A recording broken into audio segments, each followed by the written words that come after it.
ఓం శ్రీ గురుభ్యో నమ. భగవద్భక్తులందరికీ మాఘమాస శుభాకాంక్షలు. ఈరోజు మాఘ శుద్ధ పూర్ణిమ బుధవారము. ఈరోజు ఇంకా దీన్నే మహామాఘి అని కూడా అంటారు.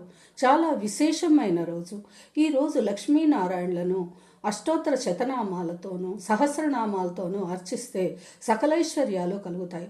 అలాగే పార్వతీ పరమేశ్వరులను కూడా అష్టోత్తర శతనామాలతో సహస్రనామాలతో అర్చిస్తే సకల ఐశ్వర్యాలు పొందుతారు.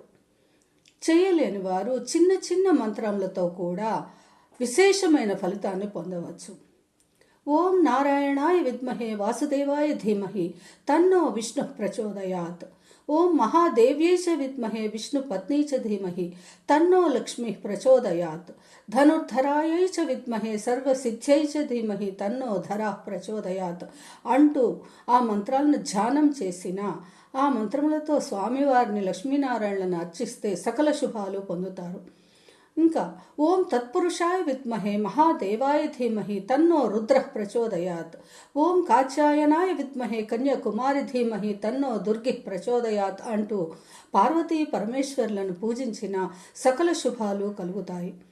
ఈరోజు మాఘపురాణం 15వ అధ్యాయంలో జ్ఞానశర్మ అనే బ్రాహ్మణుని వృత్తాంతం ఉన్నది. ఈ బ్రాహ్మణుడు సంతానము లేక ఆ యొక్క మాఘస్నాన వ్రతాన్ని ఆచరించి మాఘస్నానము చేసి తపస్సు చేసి విష్ణుమూర్తి యొక్క దివ్యానుగ్రహంతో ఒక పుత్రుని పొందుతాడు.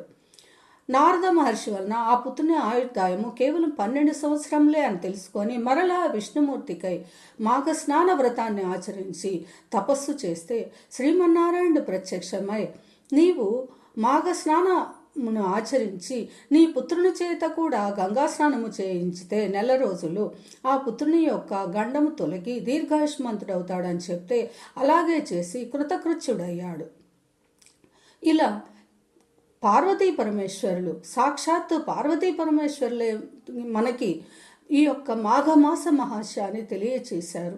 దీనివలన మనకి ఆయురారోగ్య ఐశ్వర్యాలు కలగటమే కాక ఇహలోకమందు సౌఖ్యము పరలోకంలో మోక్షము కూడా కలుగుతుందని మనకు ఎన్నో ఇతిహాసాల ద్వారా యథార్థ సంఘటనల ద్వారా తెలియచేశారు.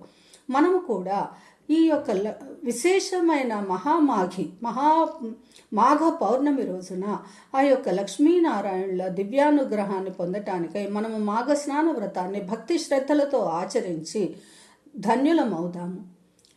జై శ్రీమన్నారాయణ. ఓం తత్సత్. సర్వం శ్రీకృష్ణార్పణమస్తు. హరి ఓం తత్సత్.